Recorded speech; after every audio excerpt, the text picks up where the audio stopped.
Another year has passed. We may think that it's a year further away, that we're more distant from Beit HaMikdash. But the truth of the matter is, it's just one long period of time. 2 weeks ago, I spent Shabbat in Moshava Ayo, and I was hearing the story of our director of Shlichut and her husband,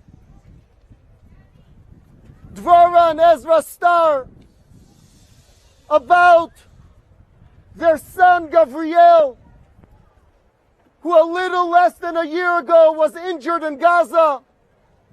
Their life experience, their Yom Kippur back in Beersheba, not knowing what's going to be with their son. And as I'm listening to them, I have deja vu.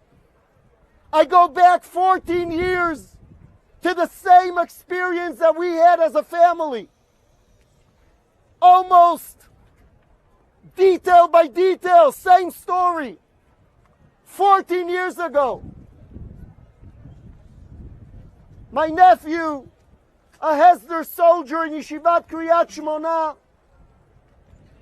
was stationed with his unit down south on the border with Egypt.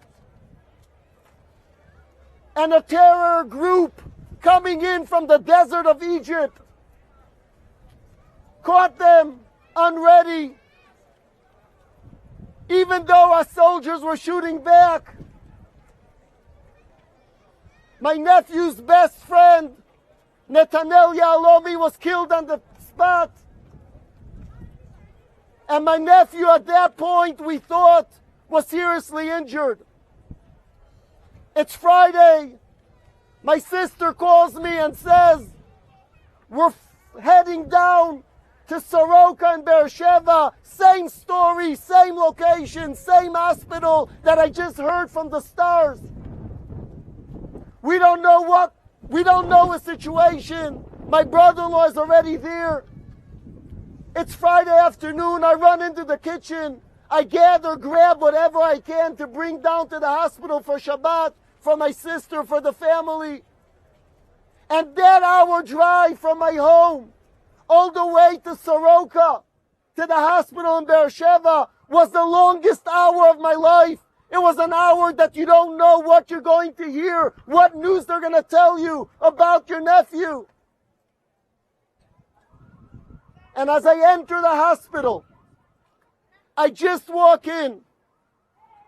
Dr. Yitz Glick, a close friend of my sister, Dr. Glick, who founded, together with Dr. Applebaum, Zichrono Livracha, the whole Terem network in Israel, walks out, greets me as I walk in, and he tells me, "You don't understand, Shaul, what just happened.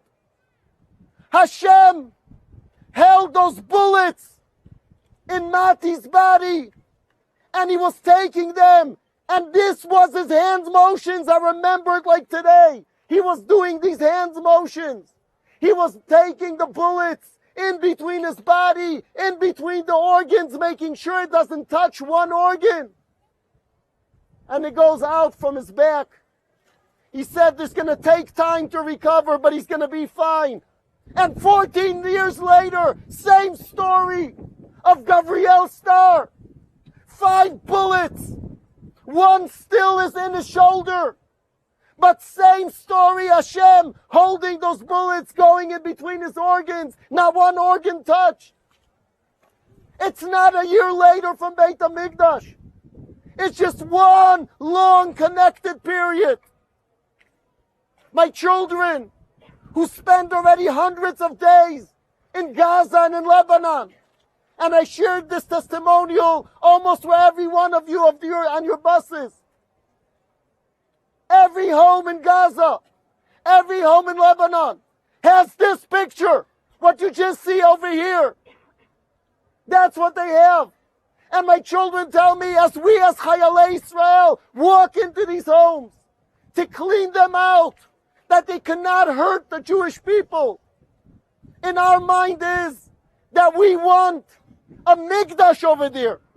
We want Beit HaMikdash, not less, more. You need to understand that the state of Israel, the fact that we have a Jewish state, is bringing us so close to that moment. We're so close. The fact that your parents who are on the Zoom send you here, who are committing to this land, is bringing us so close. The fact that each and every one of you this summer is experiencing what it is to be part of the Jewish people in this home is bringing us so close. We were never so close. But there's one thing holding us still back. And I want us all to pay attention to what I'm telling you now. Because we could all make that difference. We could all end this busha. We could all end and have right in front of us Beit HaMikdash. What's holding us back is that when we as Jews treat each other as enemies, when we as Jews don't respect each other, even if they're different, even if they have other opinions, it's going to hold us back from having this up there. So Mach, Sharei Shamayim Ptach, Hashem already is opening up the heavens. Mikdash is ready to come down. It's there. Otzarcha Tov Lanu Ptach. It's already open. We just sang it. It's so close. Let's make sure that we are committing now, that our life is going to be a life of devotion and dedication to the Jewish people. That to us, Am Yisrael means real family. And whatever we do in life will be in support of what our holy soldiers are doing, who are pushing us to bring back Beit HaMikdash.